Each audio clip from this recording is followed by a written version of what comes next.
കാഴ്ചവെപ്പിൻ്റെ സമയത്ത് ദേവാലയത്തിൽ ജാബസിൻ്റെ കൈ പിടിച്ചുകൊണ്ട് അവൻ്റെ പിതാവിൻ്റെ സ്ഥാനത്ത് ദേവാലയ അങ്കണത്തിലേക്ക് പ്രവേശിക്കുന്ന പത്രോസ് എത്ര മഹിമയോടാണ് നടക്കുന്നത്.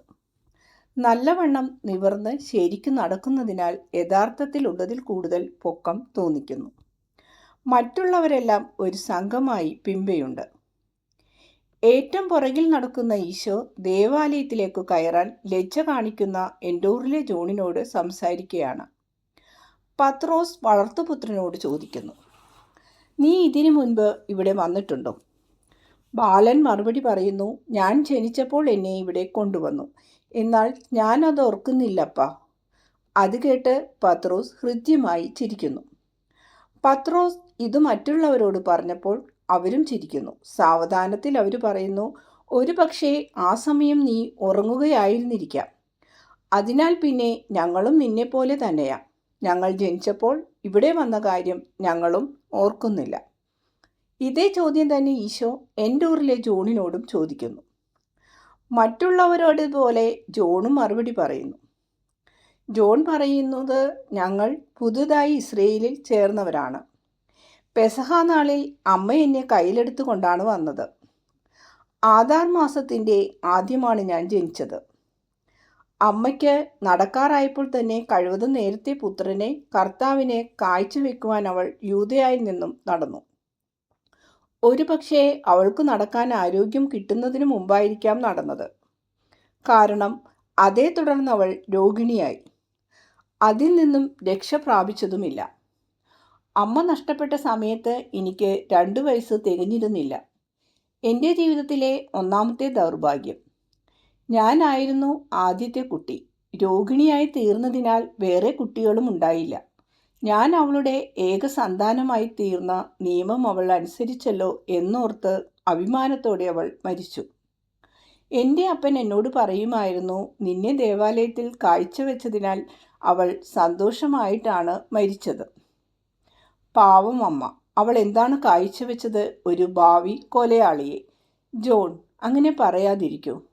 അന്ന് നീ ഫെലിക്സ് ആയിരുന്നു, ഇന്നാകട്ടെ ജോൺ. ദൈവം നിനക്ക് നൽകിയ വലിയ കൃപയെ നീ ഓർക്കണം.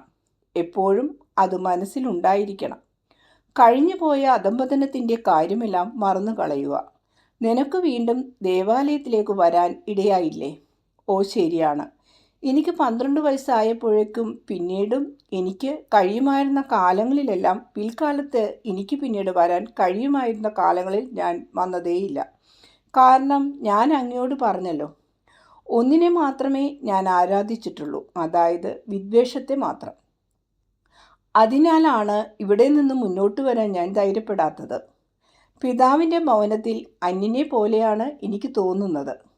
ഇതിനെ എത്ര ദീർഘകാലമായി ഞാൻ ഉപേക്ഷിച്ചു പോയതാണ്. ആ പിതാവിൻ്റെ പുത്രനായ എൻ്റെ കരങ്ങളാലാണ് നീ ഇപ്പോൾ ആനയിക്കപ്പെട്ട് അതിലേക്ക് നീ തിരികെ വരുന്നത്. ഞാൻ നിന്നെ ബലിപീഠത്തിലേക്ക് ആനയിക്കുന്നെങ്കിൽ അതിൻ്റെ അർത്ഥം എല്ലാം ക്ഷമിക്കപ്പെട്ടു എന്ന് എനിക്കറിയാമെന്നാണ്. ജോൺ തേങ്ങിക്കൊണ്ട് പറയുന്നു, എൻ്റെ ദൈവമേ, അങ്ങേക്ക് നന്ദി. ശരി, അത്യുന്നതന് നീ നന്ദി പറയൂ. ഒരു തനി ഇസ്രയേൽക്കാരിയായിരുന്ന നിന്റെ അമ്മക്ക് പ്രവചനത്തിൻ്റെ അരൂപിയുണ്ടായിരുന്നു എന്ന് നിനക്ക് മനസ്സിലാകുന്നില്ലേ? ദൈവത്തിന് വിശുദ്ധമായ പുത്രനാണു നീ. നീ വീണ്ടെടുക്കപ്പെട്ടില്ല. നീ എൻ്റേതാണ്. നീ ദൈവത്തിൻ്റേതാണ്. നീ ഒരു ശിഷ്യനാണ്. അങ്ങനെ നിന്റെ കർത്താവിൻ്റെ ഒരു ഭാവി പുരോഹിതനാണു നീ. പുതിയ യുഗത്തിൻ്റെ, പുതിയ മതത്തിൻ്റെ, എൻ്റെ പേര് വഹിക്കുന്ന മതത്തിൻ്റെ പുരോഹിതനാണു നീ. എല്ലാറ്റിൽ നിന്നും നിന്നെ ഞാൻ മോചിക്കുന്നു. ജോണേ, വിശുദ്ധ സ്ഥലത്തേക്ക് നീ കടന്നുകൊള്ളുക. ഞാൻ ഗൗരവമായി നിന്നോട് പറയുന്നു, അൾത്താരയുടെ സമീപത്ത് അടുക്കുവാൻ അർഹതയില്ലാത്ത കുറ്റക്കാരായ അനേകർ ഇവിടെ താമസിക്കുന്നവരുടെ ഇടയിലുണ്ട്, നിന്നേക്കാൾ അനർഹരായവർ. ഈ സമയം പത്രോസ് ദേവാലയത്തിലെ കാഴ്ചകൾ ഓരോന്നും ജാബസിനെ കാണിച്ച് വിവരിച്ചു കൊടുക്കുന്നു. എന്നാൽ പ്രായം കൂടിയ ബെർത്തിലോമിയോയും സൈമനെയും സഹായത്തിന് വിളിക്കുകയാണ്. കാരണം അവർക്ക് കൂടുതൽ നന്നായി എല്ലാം പറഞ്ഞു കൊടുക്കുവാൻ കഴിയും. അവർ തങ്ങളുടെ കാഴ്ച അർപ്പിക്കുന്നതിന് ഭണ്ഡാകാരത്തിനടുത്തെത്തി. അപ്പോൾ അരിമത്യാക്കാരൻ ജോസഫ് അവരെ വിളിക്കുന്നു. അപ്പോൾ നീ ഇവിടെ എത്തിയോ? അവരെ അഭിവാദ്യം ചെയ്ത ശേഷം ചോദിക്കുന്നു, നിങ്ങൾ എപ്പോൾ വന്നു? ഇന്നലെ സന്ധ്യയോടെ. അപ്പോൾ ഗുരുവോ? അവൻ അവിടെയുണ്ട്. അതാ ഒരു പുതിയ ശിഷ്യൻ്റെ കൂടെ ഇങ്ങോട്ട് വരികയാണ്. ജോസഫ് ബാലനെ നോക്കിക്കൊണ്ട് പത്രോസിനോട് ചോദിക്കുന്നു, നിന്റെ പൗത്രന്മാരിൽ ഒരാളാണോ? അല്ല. അതെ, രക്തം മൂലമല്ല, വിശ്വാസത്താൽ, അതിലും അധികമായി സ്നേഹത്താൽ.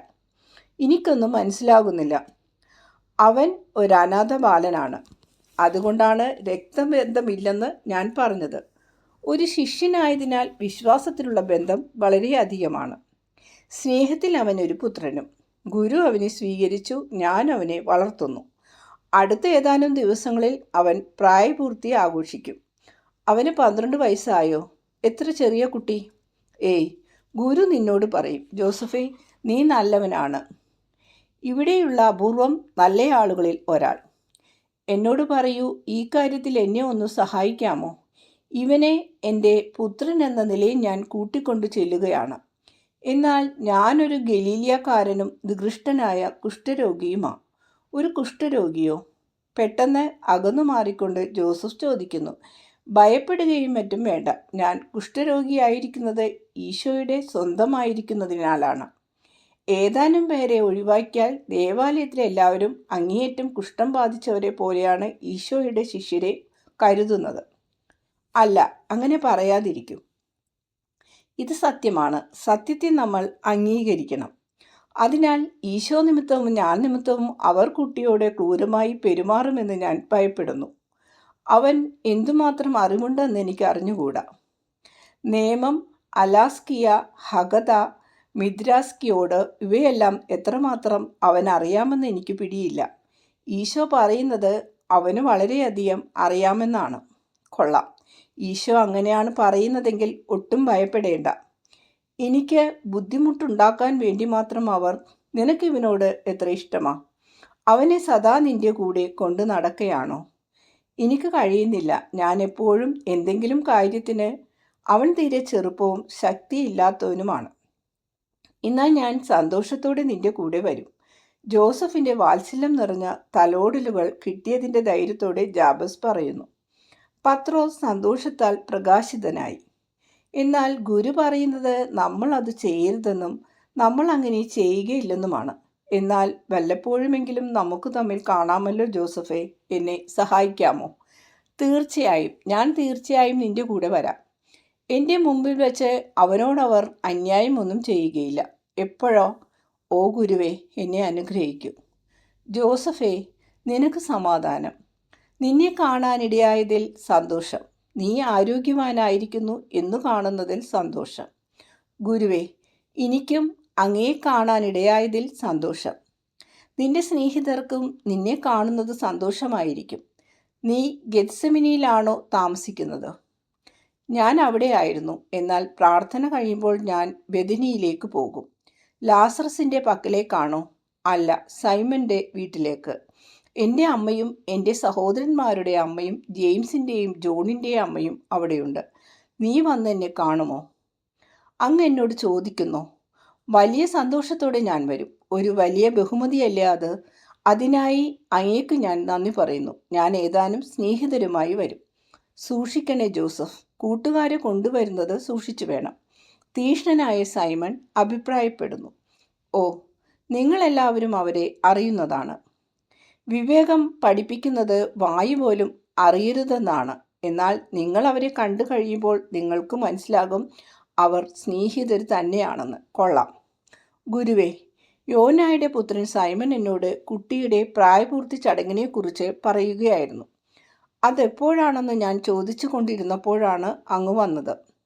അതിൽ സംബന്ധിക്കാൻ ഞാനും വരണമെന്ന് വിചാരിക്കുന്നു. പെസഹായ്ക്ക് മുൻപുള്ള ബുധനാഴ്ച നിയമത്തിൻ്റെ പുത്രൻ എന്ന നിലക്ക് അവൻ പെസഹ ആചരിക്കാനിടയാകട്ടെ എന്ന് ഞാൻ വിചാരിക്കുന്നു. വളരെ നല്ലത്. ആ കാര്യം തീരുമാനിച്ചു കഴിഞ്ഞിരിക്കുന്നു. ഞാൻ ബെഥനിയിൽ വന്ന് നിങ്ങളുടെ കൂടെ ചേരാം. എന്നാൽ തിങ്കളാഴ്ച എൻ്റെ സ്നേഹിതരെയും കൂട്ടിവരും. സമ്മതിച്ചിരിക്കുന്നു. ഗുരുവേ, എനിക്ക് പോകാൻ സമയമായി. ധൂപാർപ്പണത്തിന് സമയമായിരിക്കുന്നു. സമാധാനം അങ്ങയോടുകൂടെ. ജോസഫേ, സമാധാനം നിന്നോടുകൂടെയും. വരൂ ജാബസ്, ദിവസത്തിലെ ഏറ്റവും പ്രധാനപ്പെട്ട മണിക്കൂറാണിത്. പ്രഭാതത്തിലും പ്രധാനപ്പെട്ട ഒരു മണിക്കൂറും പകൽ മനുഷ്യൻ ചെയ്യുന്ന എല്ലാ പ്രവൃത്തികളിന്മേലും ദൈവാനുഗ്രഹം ഉണ്ടേകേണ്ടതിനായി അവൻ ദൈവത്തെ സ്തുതിക്കേണ്ടതാണ്. എന്നാൽ സന്ധ്യാസമയത്തെ ആ സ്തുതി കുറെ കൂടി ആഘോഷമാക്കണം. പ്രകാശം മങ്ങുന്നു, ജോലികൾ അവസാനിക്കുന്നു, രാത്രിയാകുന്നു. മങ്ങിയ പ്രകാശം പാപത്തിലേക്ക് മനുഷ്യൻ വീഴുന്നതിനെക്കുറിച്ച് ഓർമ്മിപ്പിക്കുന്നു. യഥാർത്ഥത്തിൽ അധിക പാപങ്ങളും രാത്രിയിലാണ് മനുഷ്യൻ ചെയ്യുന്നത്. അതെന്തുകൊണ്ട്? കാരണം ജോലിയിൽ വ്യാപൃതനല്ലാത്തതിനാൽ എളുപ്പത്തിൽ ദുഷ്ടന്റെ കെണിയിൽ വീഴുന്നു. അവൻ്റെ ആകർഷണങ്ങളും ഭയപ്പെടുത്തലുകളും ആ സമയത്താണ് കൊണ്ടുവരുന്നത്. അതിനാൽ പകൽ സമയത്ത് നമുക്ക് ലഭിച്ച സംരക്ഷണത്തിനും നന്ദി പറഞ്ഞ ശേഷം രാത്രിയിലെല്ലാം ഭയാശങ്കകളിൽ നിന്നും പ്രലോഭനങ്ങളിൽ നിന്നും രക്ഷിക്കണമേ എന്ന് ദൈവത്തോട് പ്രാർത്ഥിക്കണം. രാത്രിയും ഉറക്കവും മരണത്തിൻ്റെ പ്രതീകങ്ങളാണ്.